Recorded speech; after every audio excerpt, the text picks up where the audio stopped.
So things so far are going pretty good for the Batman.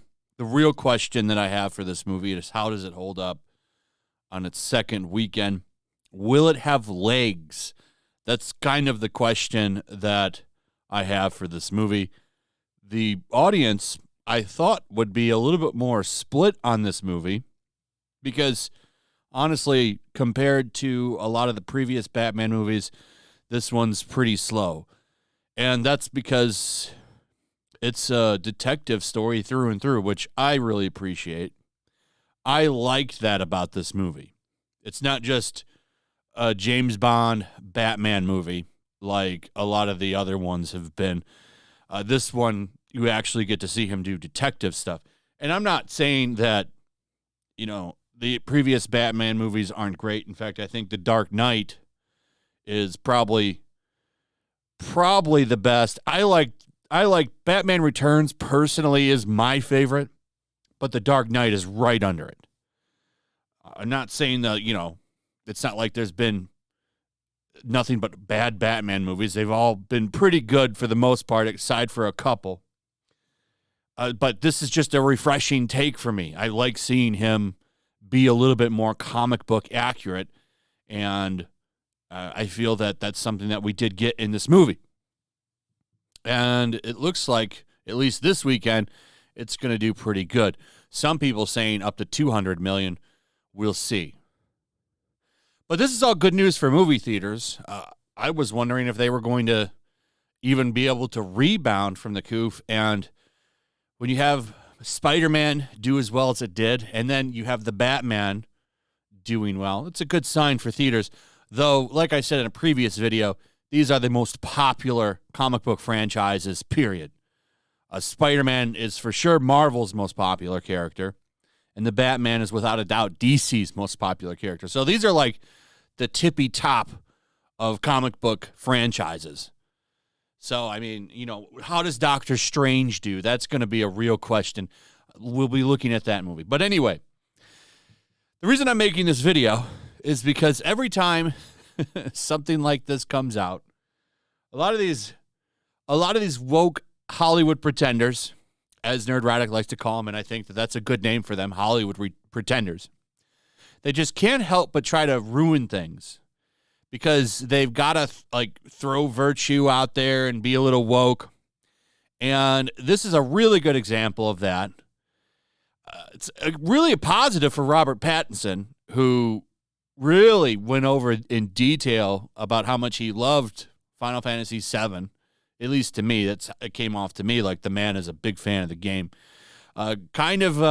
Taking a note from Henry Cavill with the way he gushed over this game.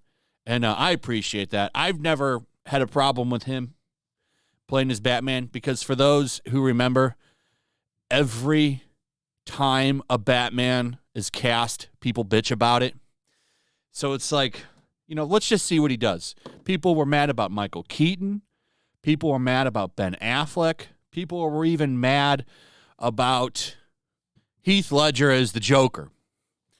But I think Pattinson did a great job as the Batman. As Bruce Wayne, we'll see what they do with that character in the sequels. But Zoe Kravitz, for sure, getting a little woke here.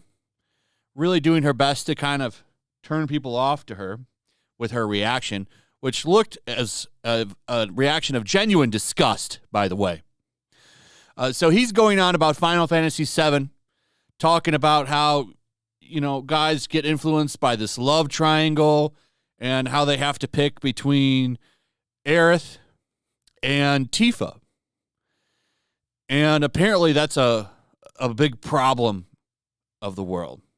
I was in love with Aerith and Tifa, recalled Pattinson. Everybody wants to have them both. It's the two options of girls you can have. Taking note of Kravitz's confusion, the host turned to her and asked, "You don't know Final Fantasy?" "No," she replied, to which the latest actor to don the Dark Knight's cowl exclaimed, "It's the best. You have this love triangle where Aerith or Eris, depending on what version of the game you have, it's sometimes mistranslated. Like she's the really kind girl that has superpowers to like heal everyone and make the world a better place. Then Kravitz interrupted and said, "Oh, poor women. We have to heal everyone. It's exhausting." Like doing this kind of feminism thing. And it kind of looked like she was, I want to say that she was trying to be funny, but it really just kind of came off as irritated more so. Like, come on. He's talking about a love for a video game, and it's very clear that he loves this game from watching it. His reaction was pretty genuine. Disregarding his co-star's very visible disgust at her own assumptions regarding Final Fantasy VII's leading ladies, Pattinson moved on to the subject of Tifa, continuing, and then Tifa's like this sexy little thing who's like a thief and stuff, and she wears the short skirt, and you're like, I can't decide.